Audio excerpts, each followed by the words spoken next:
So yeah, so now the next thing I want to say, also a bit brief, it's to make decisions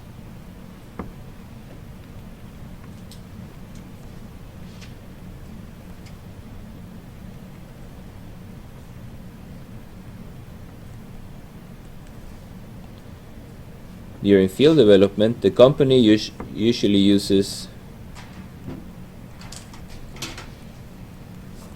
employs some economic indicator.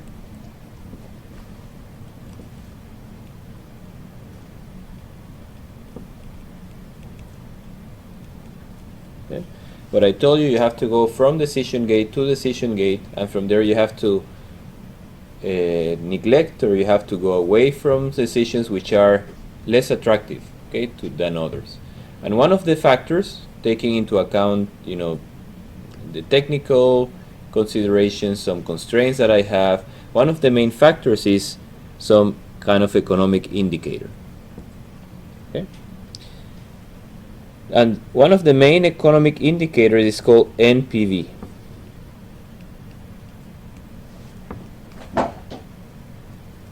Okay? Okay, net present value. And there are other things that we are not going to talk about, and actually what I'm going to do here is a very simple discussion about basically about NPV. Okay, and the methodology we are going to use to compute NPV will be sort of simplified. We're going to make it such that we don't add, for example, taxes, depreciation, amortization, any of these things. Okay, because many decisions are basically made on economy, some kind of economic KPI. Okay, we call it this is KPI, key performance indicator, and we are taking decisions based on that. Okay, so we just want to see how it is calculated, but be aware what I'm going to tell you here is not the whole story. Okay, we have complicated methods to include, especially equipment which is going to be depreciated, so you can simply add that as a depreciation. Also, you have to pay for during the first years of production, you usually have some tax deductions that you can claim. So you have all kind of things that we are not going to be covering here. Here it will be very basic economics. Okay, but first, something that you have to be aware of is each company creates what is called a value chain model. Okay, and the value chain model is basically, I use it to compute this economic indicator, but I have like all the main elements of the field. Okay, so for example, I have the reservoir. Let's see if it fits. Like every year is a bit difficult to, like a small experiment. The reservoir is central and is what takes the most effort and the most time, and I have the most specialists working on the reservoir. Okay, and here I use it in a very simplistic way initially during early field phase. I use it to estimate reserves. Okay, reserve estimation. Okay, I need a few things to make my reservoir model. Okay, like reservoir structure and volume.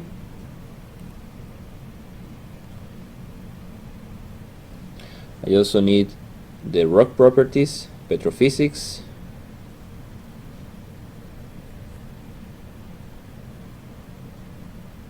and also very important, I need the PVT.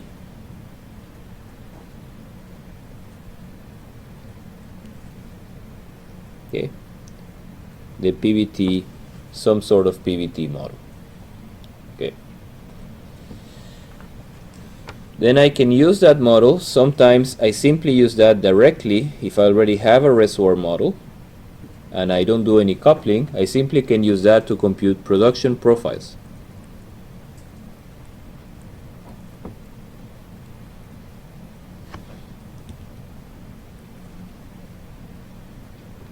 And these production profiles is what I use later to compute revenue. I calculate the revenue stream.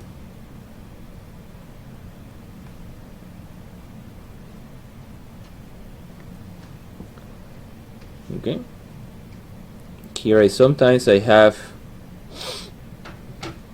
the production schedule.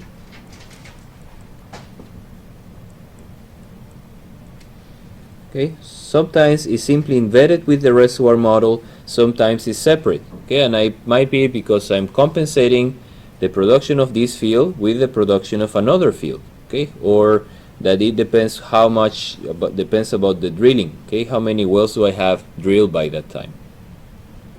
Yeah. To calculate the revenue, what do I need here? I need the hydrocarbon price. Okay, to calculate the revenue stream. Revenue stream, what should I include here? Here is sales. Remember, we shouldn't neglect never, if it's even a gas field, sales of condensate, gas, oil. Okay. The only thing we cannot sell is water, right? Not yet. Maybe we'll find a way to sell water. LNG, LPG, NGL. Okay. Then after that, that revenue goes to some economic evaluation. Let's see if I get enough space. Okay, that instead of calling it NPV, in our case, we're going to call it simply economic evaluation.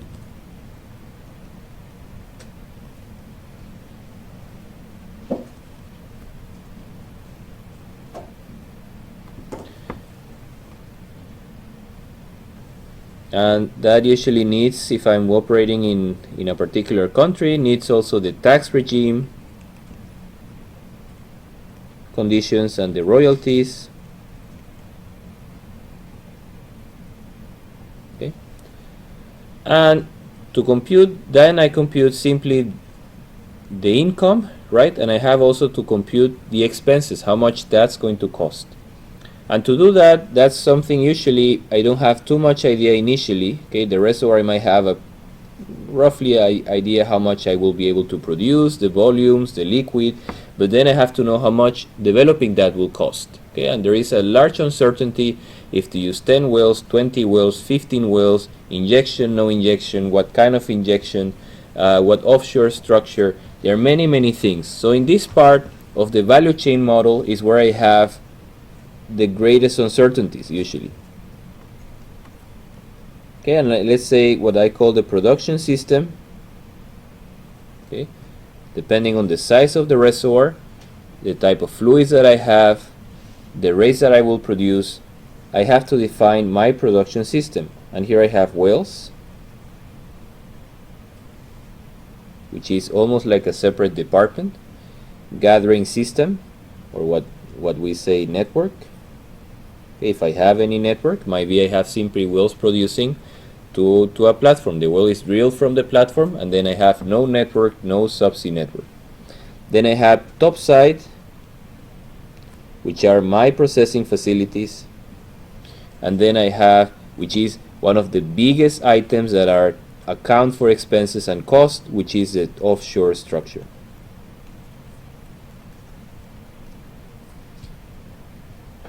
And this I have divided into my what kind of called production system, and this defines so here I think becomes a bit messy because everything affects everything. The production profile, how much I want to produce, affects all of them. Okay, and we have 4 main cost items that I want to put here. Capex. Capex stands for capital expenditures. Then I have Drillex, which stands for drilling expenditures. Then I have Opex, which stands for operational expenditures. And then I have Avex, which stands for abandonment expenditures. Okay, so here is a bit difficult to exactly decouple what is affecting what, right? But actually the wells are affecting the Drillex. Okay, also might be affecting a bit the Capex. gathering system, topside, offshore structure, all of these three are affecting Capex and are affecting also Opex and are affecting also Avex. Okay. Also the wells, the type of wells that I have, they also affect the maintenance, okay, so affect the Opex.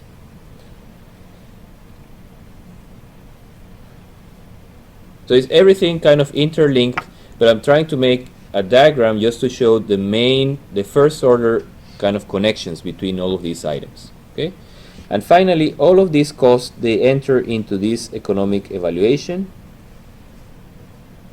Okay, and at the end, this economic evaluation spits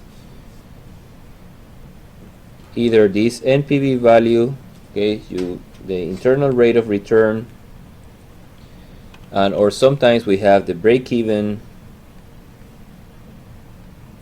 hydrocarbon price. Say to make this project profitable, I need to have the price of oil can go as low as $20 per barrel, for example, 15, 40, 50, and that gives you an idea of the robustness of the project. You can also use break-even time. You can use all kind of indicators, but for our discussions here, we're going to be just looking at NPV.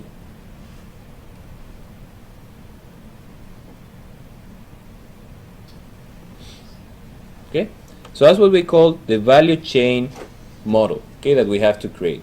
Initially, we might have very few information. We don't know how many wells, if we have network or not, what kind of offshore structure. So we have to use a simplified approach to compute these things. Okay, but let's see what, let's maybe very briefly, I think you can read it from my compendium, but basically let's say our summary of what do we have in Capex. Okay, more or less what are the main cost items. What I have put here, I'm not sure why, because it's not the most important, but it's maybe important for us if we are going to be working in a field development. It is called engineering studies. Okay, you need to have this team of people working on that particular project, and here you have salaries, the consultants, okay, or contractors. Okay, not a big part of Capex, but something we have to include. Then I wrote next, which is a big part, is the top side, the processing facilities. And what do we have here in processing facilities? We have basically everything we need to treat the fluids, reservoir fluids, and to be able to sell them in the market, okay? Which are separators, pumps, compressors, heat exchanger,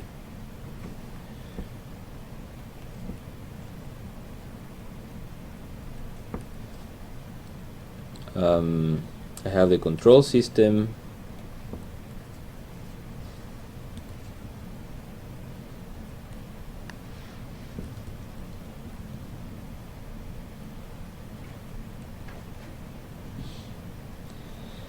I have the injection system if I have gas injection. Okay. I have the export system. I have the treatment, water, oil, and gas treatment. What else should we mention here?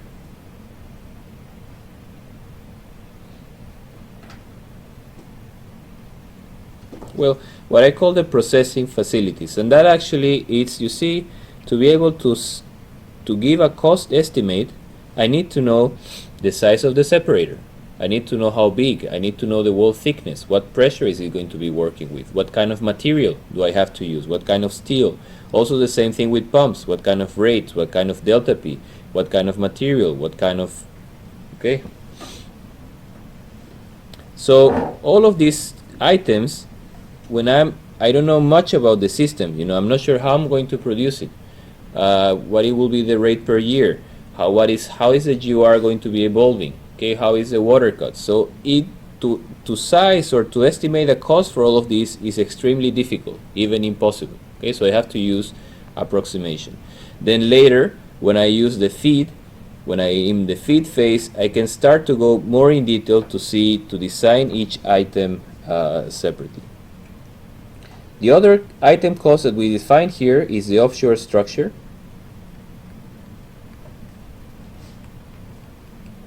Okay, what do we have in the offshore structure? Is simply the cost of either is a platform, okay, where I can use an FPSO, I can use a TLP, okay, the thing where I'm going to put my processing facilities on, okay, and also my people.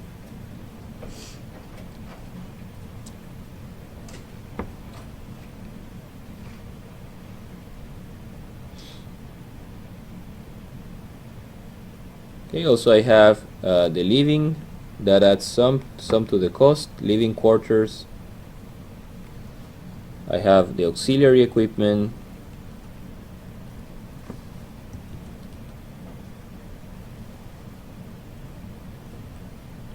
I have the power generation system, is something that adds a lot of cost. Okay. And if it's even if it's not floating, if it's a platform, that depends very much on the weight, okay, that I'm going to put on my structure. If I put more weight, I have to need a bigger FPSO or a bigger platform. Maybe I need two of them. Okay. So that really depends on the facilities, what I'm going to put on top, and the facilities depend very much on how I'm going to produce it, and how will the GOR rate will change with time, water cut. So again, we have the same issue, which is a bit uncertain. Okay. Then we have, what else do we have in Capex? If we have a subsea system, we have the subsea system cost.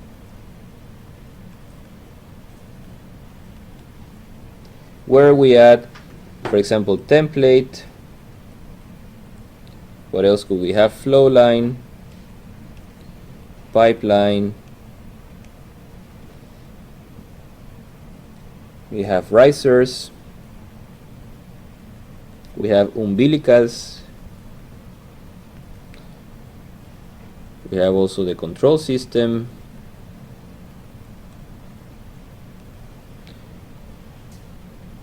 We have some metering sometimes, subsea metering.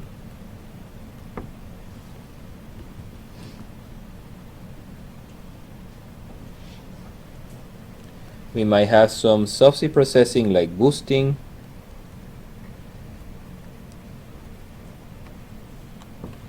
And lastly, I put here the export system.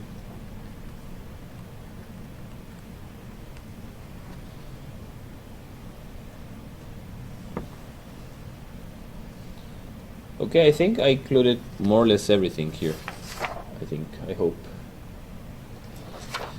Okay, let's go very quickly through the others. Drillex.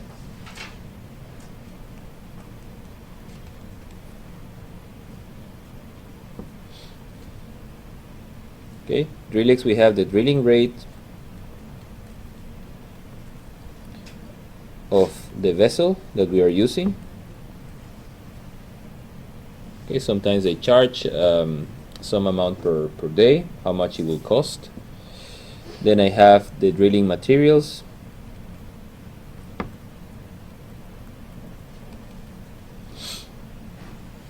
Okay, here I have many things, but basically are the tubulars, casing, tubing. I have the cement. I have the mud.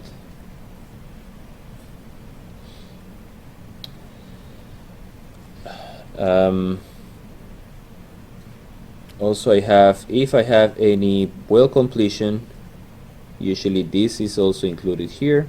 The liners, I have packers, I have if I have any inflow control device, if SSV,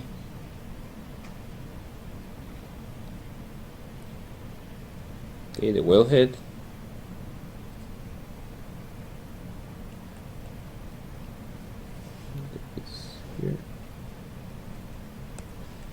What else do I have in drilling? Okay. I do also sometimes some tests during drilling.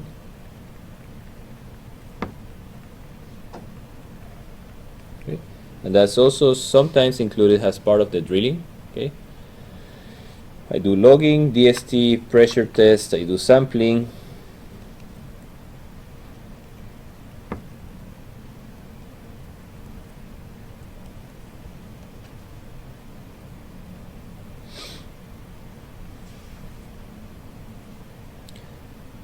I put also sometimes included the Christmas tree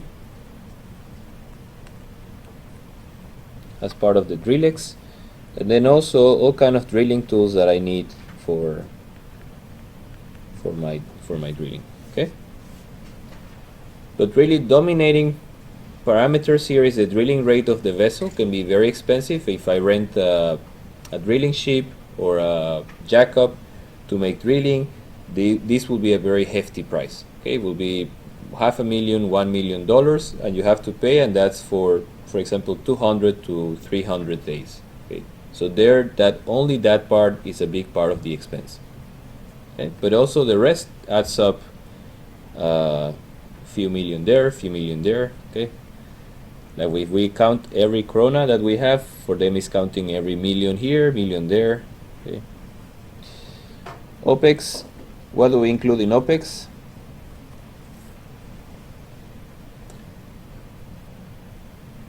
One thing about Opex is that it's a bit challenging to compute, okay? But Opex actually is the operational expenditures when the field is already in operation.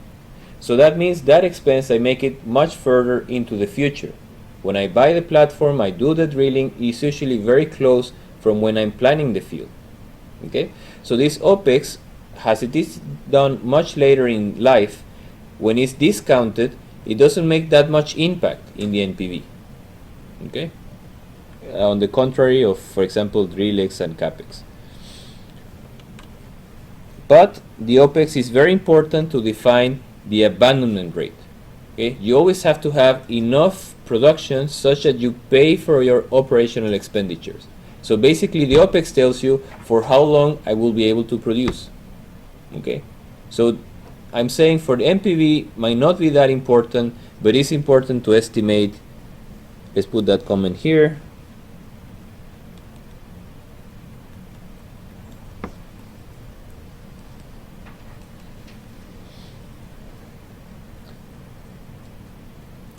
Important to estimate abandonment rate. And of course, it's changing a bit. Every time I try to make my operations more efficient, I try to reduce costs, maybe have less people, try to reduce energy consumption. That stretches a bit the end time of the field, the end time of production. Okay, but Opex usually we include, again, not the main cost item, but really what is important for people: worker salaries.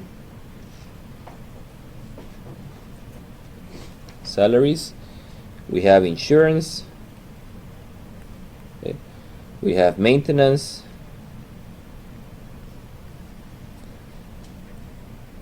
We have equipment that we have to buy.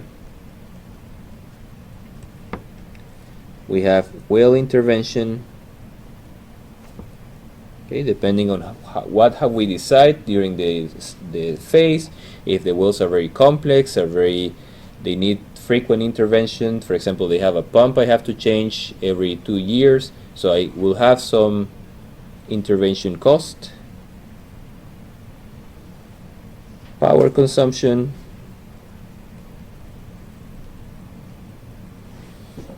Okay, and a big part of the cost is actually production chemicals.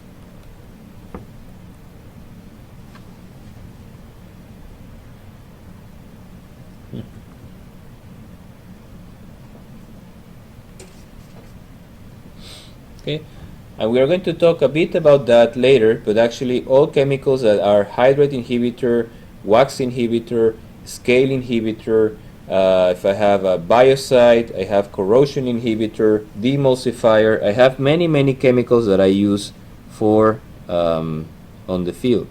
For example, that will be meg. Okay, wax.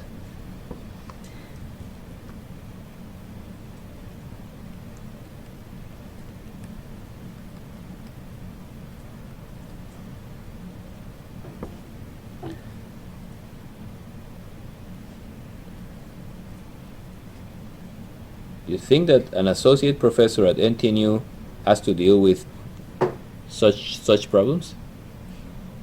No? That you try to write and it doesn't listen or tries to do whatever it wants with,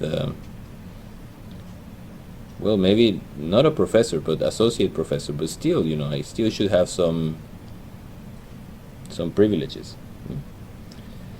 Okay, corrosion.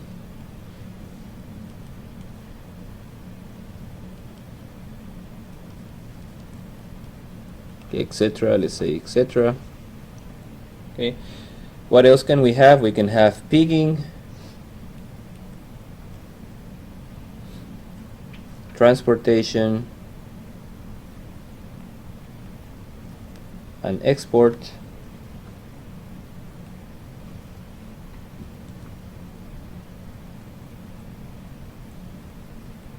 Yeah, and also sometimes we have troubleshooting.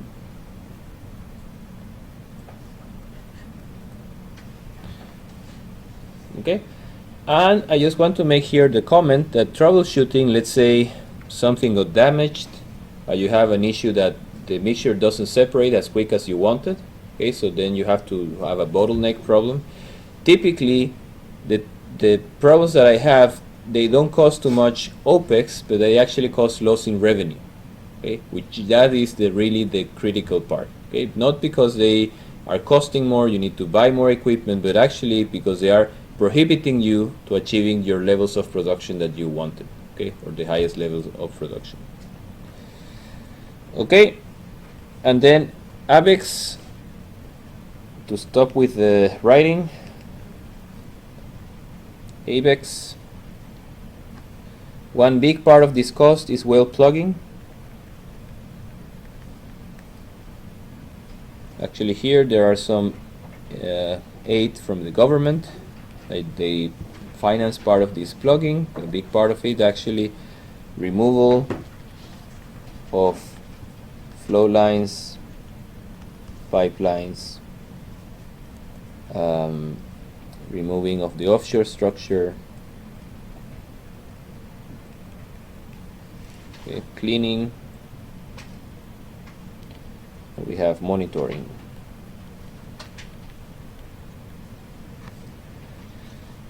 Okay, there is actually a nice article in our reference. See it here.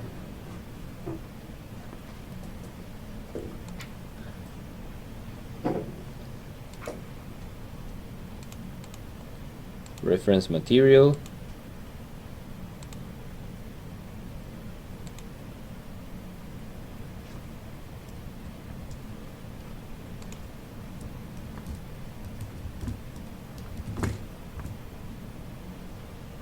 Okay, decommissioning, that's an article that I recommend you when you have some time to read it, just to see what kind of engineering task you have to make in okay, it's the first article that appears on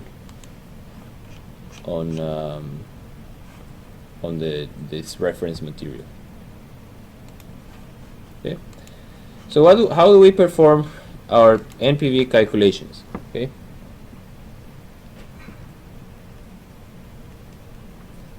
As you know, NPV, probably know, right, is the sum from time equal 1 to time equal n, which will be abandonment, okay, of the cash flow of year I, of that particular year. That calculation, usually do it in on a year basis, or sometimes can be more frequent, okay, maybe half a year, 3 months, but usually at early stage of field development I do it at least on a year basis. Okay, so as a cash flow, and cash flow stands for, of year I, are the sum of revenue minus the expenditures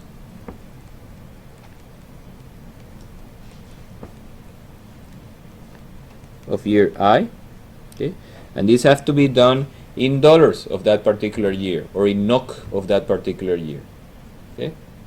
And then to be able to sum all of these dollars between them, I have to discount each one of them, okay, to the power of, let's call not this I, but use another letter.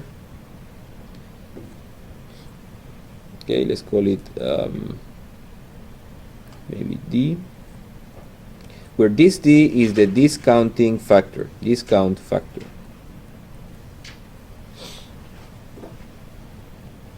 Okay, and discount factor can be a value between, is for each company might be different, but simply between 5 and 12%.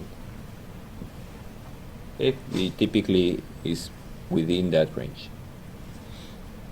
Okay, and that's simply what allows me the discounting. We say the cash flow that I make in year 4 doesn't have the same value that what I made in year 1, so I have to discount it. Okay, I have to take into account this is like an inflation effect, okay, to be able to sum them. Okay, but it's not exactly inflation, it's a factor that they have compared to other projects they have managed.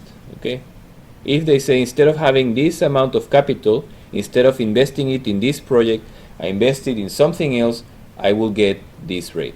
Okay, so that's the rate that I should use. It's like equivalent rate.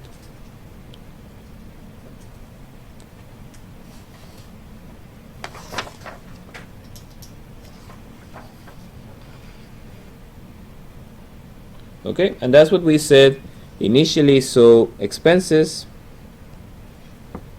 are executed during early years.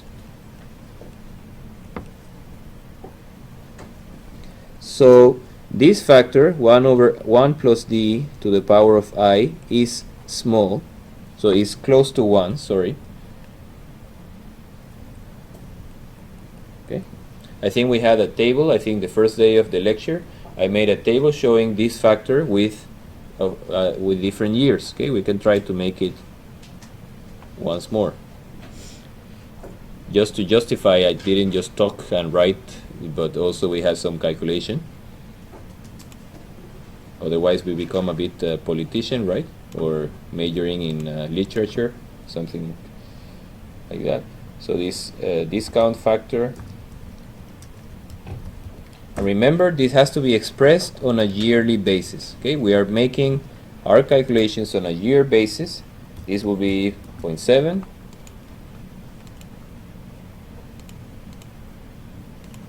Okay, and here we have the year. Usually we start year. By accounting, we have to make like what we have done in the Snow White. Okay, by the end of the year, the first year passed, and I made some expenses and I made some earnings during that year. Okay, end of year 1, and then I have this factor which is 1 over 1 plus D to the power of I.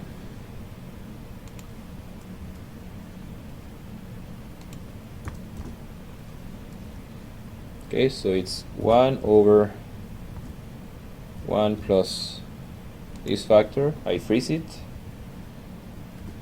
to the power of this guy. Okay, so you see every expenditure I make during the first phase or during the first year actually is very close to 1. Okay, but then let's say the earnings that I'm going to get, let's say I start production in year 6, year 5, year 7, they already is a factor by half of that number. Okay.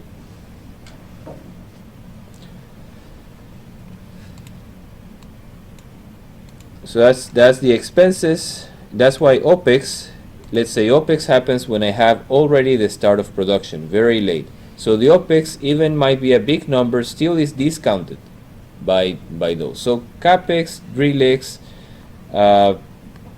they are usually much more important than everything else. but despite of that we still make money, so it's amazing. To present NPV calculations,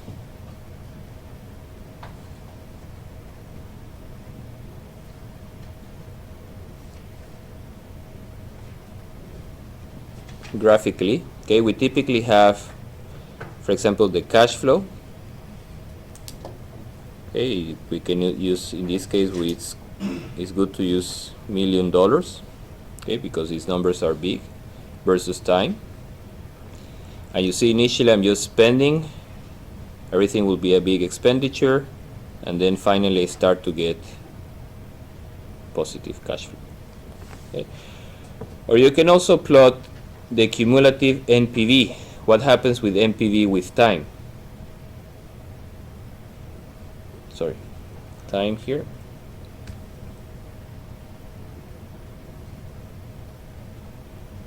Okay, remember NPV is just one number for the whole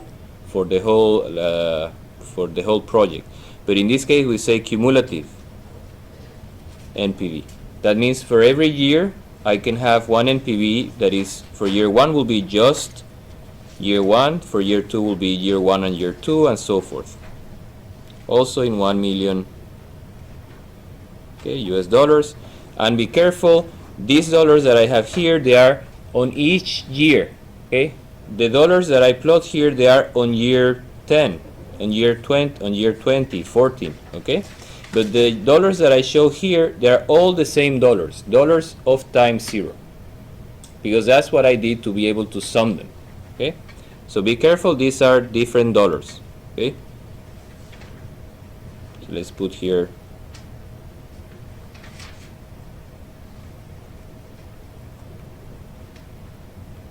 okay, all of them are referred to time 0, while these guys, these US dollars, these are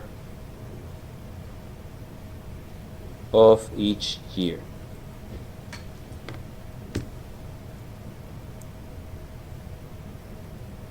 So it can be a misleading, because here you see, well, I have quite a high cash flow, right?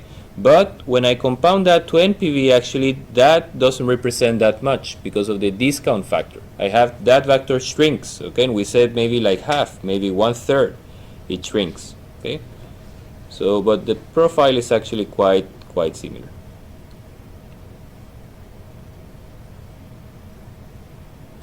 Okay, so it doesn't go down, but this one goes down, but this one simply remains constant. Yeah, and it's increasing very slowly.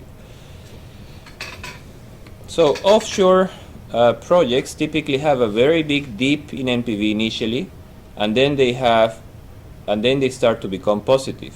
Onshore projects, they are stretched a bit. They have less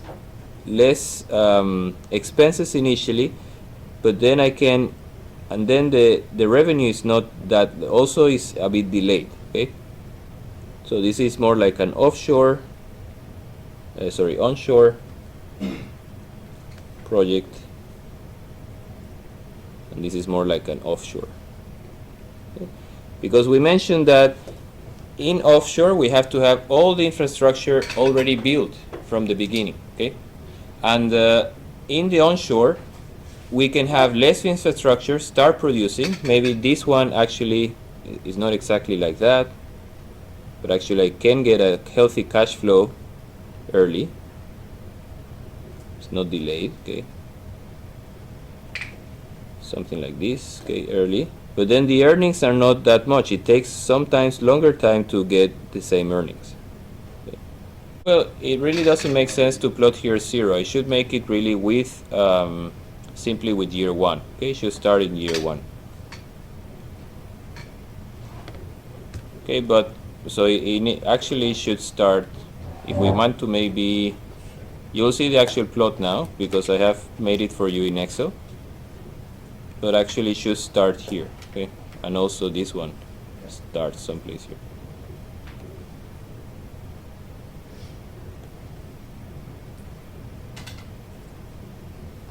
Okay, yep. So if for our case Okay, this point here, how do we call this point? When they have a change, a flip of the NPV between positive and negative?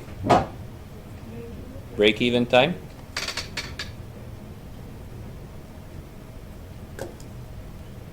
Okay, and simply that's also a number I use how robust is my project. If we will take 5 years, 8 years, 15 years, it tells you how much I have to wait to be making money on that project. Okay? But typically I use the NPV. So for the case that we were, I think I put it in the notes.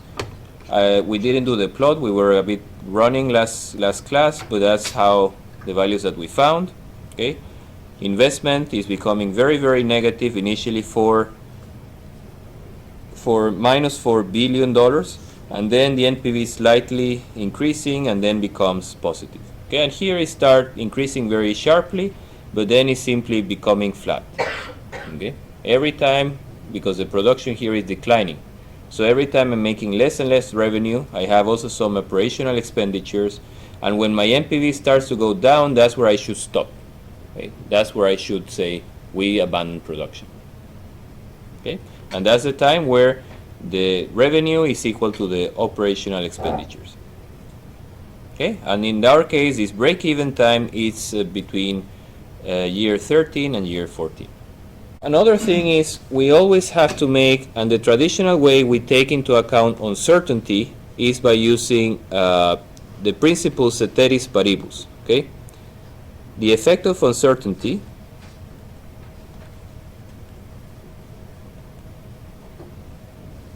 on the project is typically studied using ceteris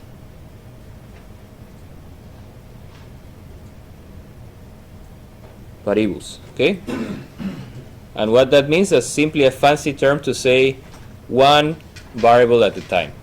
Okay, so that means one at a time.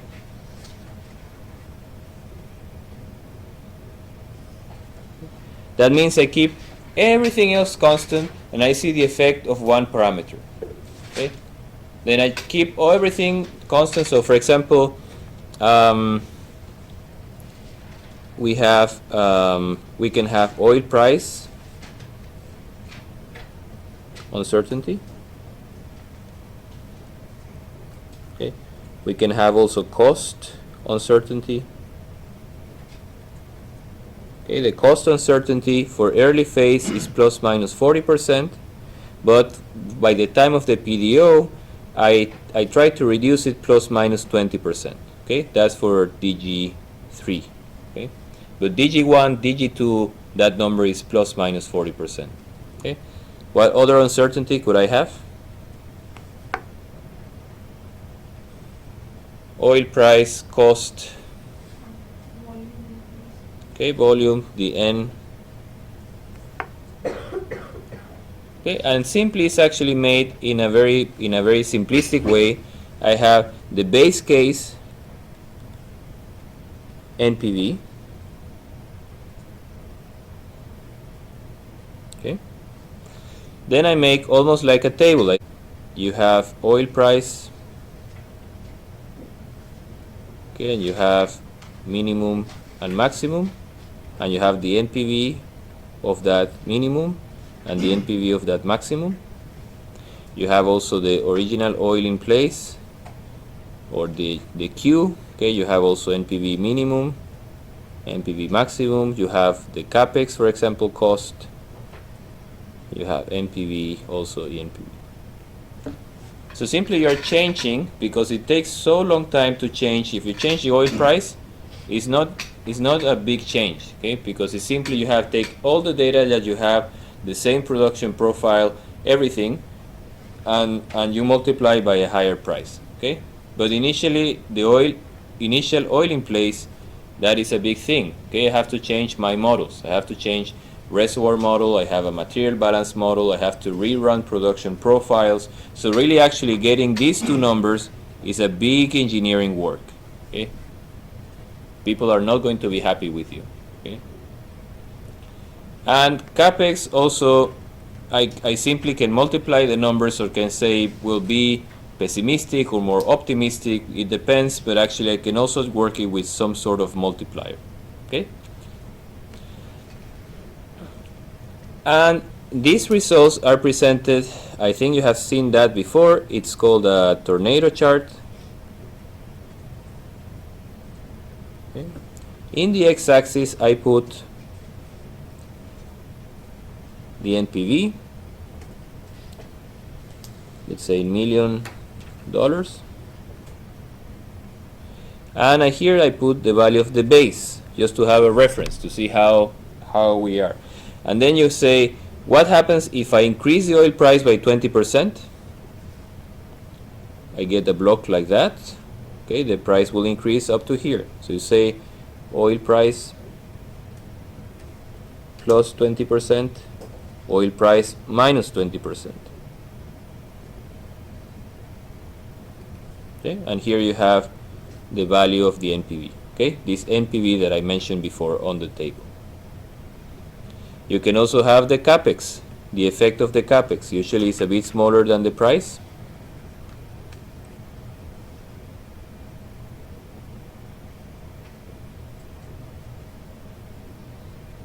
Okay, for example, plus 20% in Capex and minus 20% in Capex.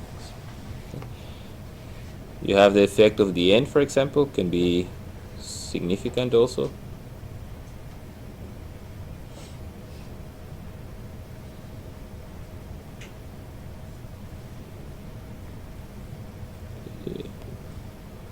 OIP, for example. So depending where is the zero, okay, if the zero, for example, is here, NPV 0, what can you say about this project?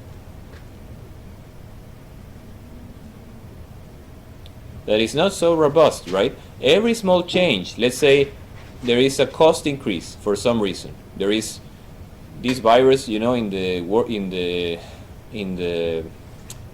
the guys fabricating, manufacturing the ship, okay, they are having delays maybe, and that will affect, maybe have an increase in 20%. The oil price, maybe something happens, it skyrockets up, or maybe it goes down. So you can have, if you have a small variation, you can very quickly change your project from profitable to non-profitable. Okay. While if your zero is someplace here, then you can say, well, only in the extreme, if something extreme happens, something, yeah, it should be the opposite, right? The Capex here should be minus 20%, less cost, and here it should be plus, more costly. Yes? You're asleep. Okay? I'm also a bit asleep, I think. Okay? So if 0, for example, is here, you can see, well, it's farther away from the base and really have to make a big change in the price and Capex and to get to that point. Okay? So in that case, you say your project is more robust. But just I have to give the disclaimer that this is not a good way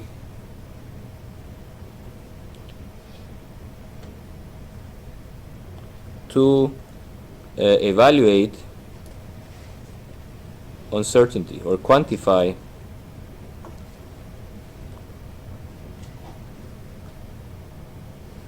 Why? Because we are doing it one at a time, assuming everything else is constant. Okay? In reality, we could have all of these combinations happening. Maximum with minimum, minimum with maximum. We have many other things. So here, let's say the point is that we are neglecting other all combinations. Okay? Other combinations.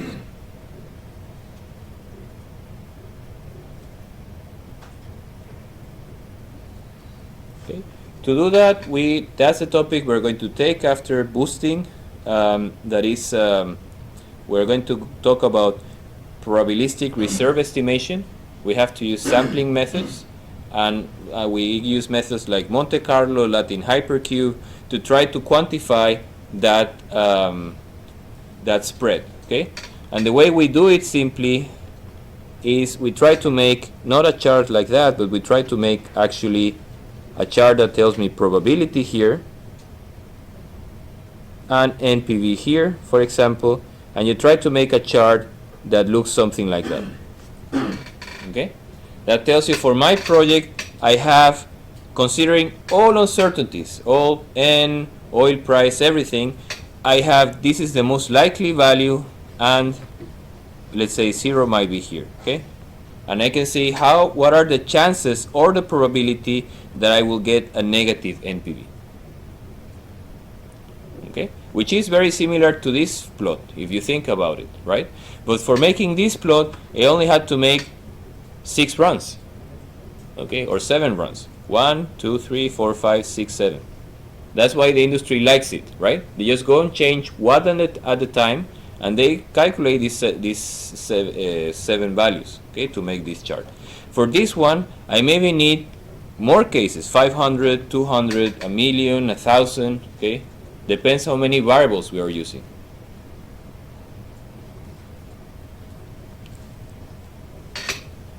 That clear? This requires multiple, okay, we are talking here in the hundreds, or in the 500s, or in the thousands, or sometimes 10,000s of evaluations. And that's why it's sometimes unfeasible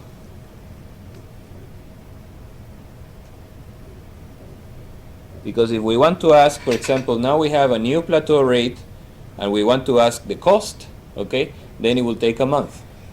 And if you calculate 1,000 by a month, each one will take a month. These are many months, okay? You say better not to develop any field. Okay, so just to complete that discussion, typically the PDO, the Plan for Development and Operation, is not available to the public. Okay, we have some examples. I think is part of the material. You have the PDO of Visund, you have the PDO of Volve. Okay, but that document is typically not open to the public. Okay, but in Norway you have a summary that is sent to the parliament that has many elements of the PDO. Okay, and that one is public. You can find on the web. Bad thing is that everything is Norwegian, but you can see only from the pictures. You can see some nice and interesting things. Okay, they describe the field, the formation, what kind of fluids you have, the structure, how is it going to be developed. Okay, the layout that they are going to use, and they have this part which is on the economic part.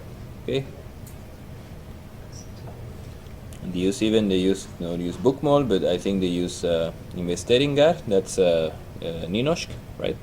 Okay. But this is exactly what we were discussing before.